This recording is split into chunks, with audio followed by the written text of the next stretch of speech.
Procurement planning. Procurement planning is the first step in the project procurement process. At the beginning, the project team needs to isolate what tasks, products, or services should be performed in-house, and what tasks, products, or services should be procured externally. This is known as the make or buy decision. The team will consider whether making or doing a certain item, work, or component internally or procure it from an external supplier is more cost-effective and strategically beneficial. After finalizing the procurement items and activities which will be sourced externally, the project team described them in a document known as Procurement Statement of Work.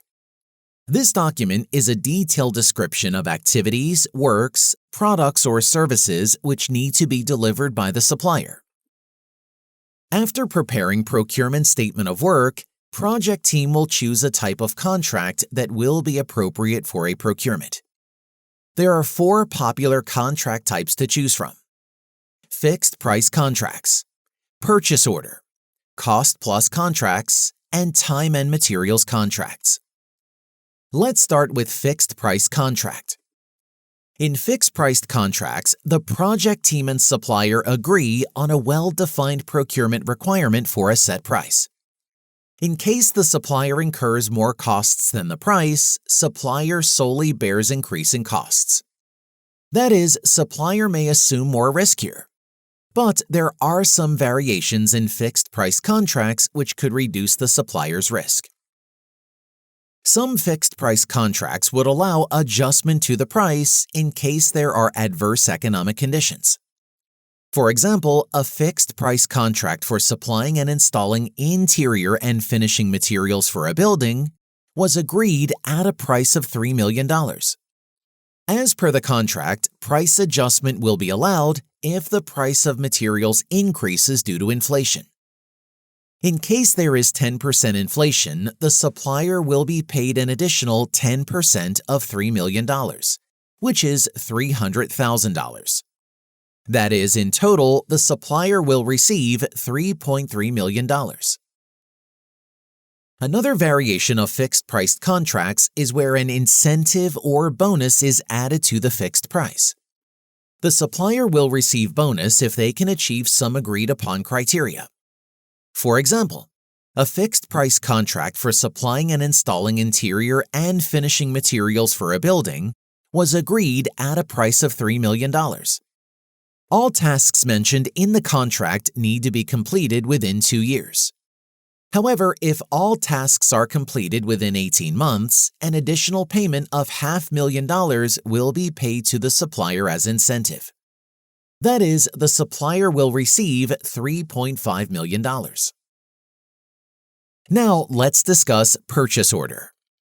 Purchase order, or PO, is popularly used in routine project procurements.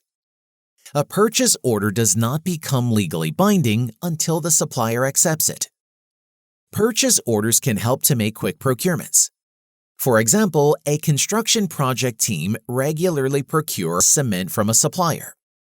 The team currently needs to procure 1,000 kilograms of cement. In the past, the price agreed with the supplier was $1 per kilogram. Now, the project team quickly prepares a purchase order and sends it to the supplier. If the supplier accepts the purchase order, then it becomes legally binding upon both parties. Now, let's discuss cost-plus contracts. Cost-plus contracts are also known as cost-reimbursable contracts. In cost-plus contracts, all the costs that the supplier incurs to complete the work or delivery are charged back to the project. And in addition, the supplier also receives either a fixed fee or incentive fee. For example, a supplier was contracted to deliver and install interior and finishing materials in a building. It was a cost-plus fixed fee contract. The agreed fixed fee was $500,000. The supplier incurred $2.5 million in completing all the tasks specified in the contract. Therefore, the supplier will receive a total of $3 million, which is the total of $500,000 fixed fees and $2.5 million actual costs incurred. Now, let's discuss time and materials contracts. In time and materials contracts, the supplier is paid on a per hour and per item basis. Let's assume a project manager hired a supplier to build a boundary wall for its project site. Both parties signed a time and materials contract. Agreed price for construction materials was set at $1 per kilogram. The supplier will be paid $30 for each hour of work. At the end of the work, it was found that the wall required 50,000 kilograms of materials and 1,000 hours of work. Hence, the supplier will be paid $80,000, 1,000 hours times $30, plus 50,000 kilograms times $1. This ends our discussion of 4 choices of procurement contract types. Out of these 4 types, the project teams select an appropriate contract type for each procurement. After selecting the contract type, the team will prepare either a request for proposal or request for quotation. Request for Proposal (RFP) is a written announcement designed to collect bids or proposals from prospective suppliers. A good RFP clearly outlines the procurement requirements, including what needs to be delivered, by when, and for how much.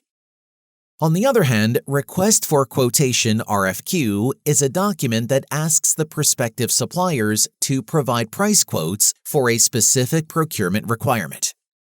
RFQ may include the list of products or services, specifications, features, quantity, contract type, date of delivery, payment terms, etc. If the procurement requirements are not very complex, then the project team will prefer an RFQ instead of an RFP. Procurement planning sets the stage for successful project procurement. Now, we will quickly summarize what we have discussed in this video. During procurement planning, we will do make or buy decision. We will prepare procurement statement of work. We will select an appropriate contract type for each procurement. And finally, we will prepare either request for quotation, request for proposal, depending on the nature of a procurement requirement.